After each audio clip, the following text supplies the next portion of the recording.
ረመዳን የሚባል ወር አላህ ደነገገና ደሃውንም ሀብታሙንም እኩል ከሱብሒ እስከ መግሪብ ምግብ እንዳይበላ ከለከለ። ማፍጠር አይቻልም። ረመዳን ዋጅብ ነው አላህ ያደረገው፣ የዲኑ አንዱ ምሰሶ ነው።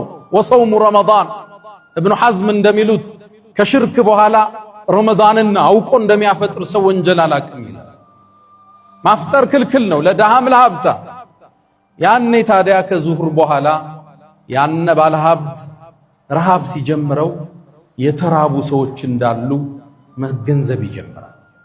ይህን ድምፅ እርዳታ ከሚጠይቁት ልሳን አይደለም የሚሰማው፣ አንጀቱ ሲጮህ ጨጓራው ሲፋጭ ከዛ ነው ድምፁ የሚሰማው።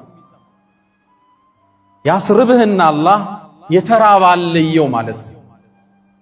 በእርግጥ አንተ ሙሉ ቀን ተርበው ውለህ ማታ በሚያምር ቴምር ነው የምታፈጥረው።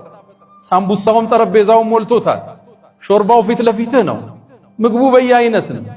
ዓመቱን ሁሉ ረመዳን የሆነባቸው አለ። ልብ በል ነው መልእክቱ።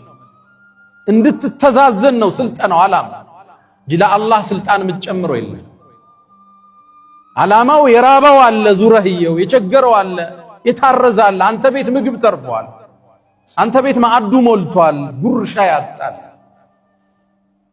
አንዴ በልቶም ያድርሰዋል። ዙረፈት ልጋቸው ማለት ነው። ምቾት ውስጥ ያለ ሰው እንዲህ አይነት አስገዳጅ ጾም ኑሮ ረሃብን ካልቀመሰው ድህነትን አያውቀው። በቅርቡ አንድ ኢንተርቪው ስከታተል ከዓመታት በፊት አንድ ታዋቂ መልቲ ቢሊየነር አንድን ቃል ይላል። አፍሪካ ውስጥ ለአንድ ትልቅ ስራ ሄድኩ ይላል። ሆቴሉ ነው የሚያርፈው፣ በሊሞዚን ነው የሚንቀሳቀስ። ሆቴሌ ላይ የሚያስተናግደኝ አንድ ጥቁር ወጣት አለ። በጣም ወደድኩት ይላል። ከዛም አንድ ቀን በድፍረት ተጠጋኝና ቲፕስ ሰጠው። ልጋብዝህ አለኝ። እኔም ምን ትጋብዘኛለህ? ጋብዘኝ ይሻላል፣ ግን ምጋብዝህ ቤቴ ነው አለኝ። አንተ ቤት ደስ ይበለው ብዬ ይሻል። በሊሞዚኑ ተንቀሳቀስ። በጣም ወደሚያስፈራ መንደር ውስጥ ገባው ይላል። እንደምንም ቤቱ ደረስኳል። ቤቱን ከፍቶ ሲያስገባኝ በህይወቴ ለመጀመሪያ ጊዜ ድህነትን አየሁታል።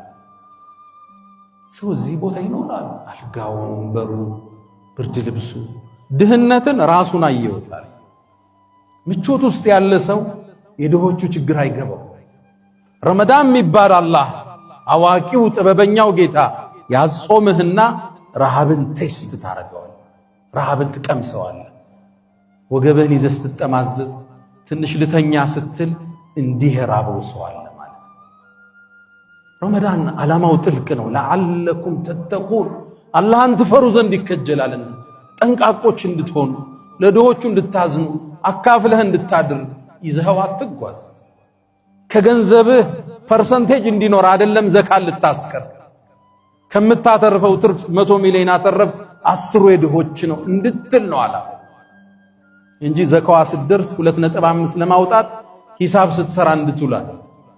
የራበው አለ፣ አንተ ተመሽቷል፣ አንተ መኪና እየቀያየርክ ነው፣ ቤትህም ያምራል፣ አላህ ይባርክልህ። እሱ ስራ ስፋ ይመችህ፣ ግን ደግሞ ምስኪኖችንም አትርሳ። የረመዳን አንዱ ዓላማ እሱ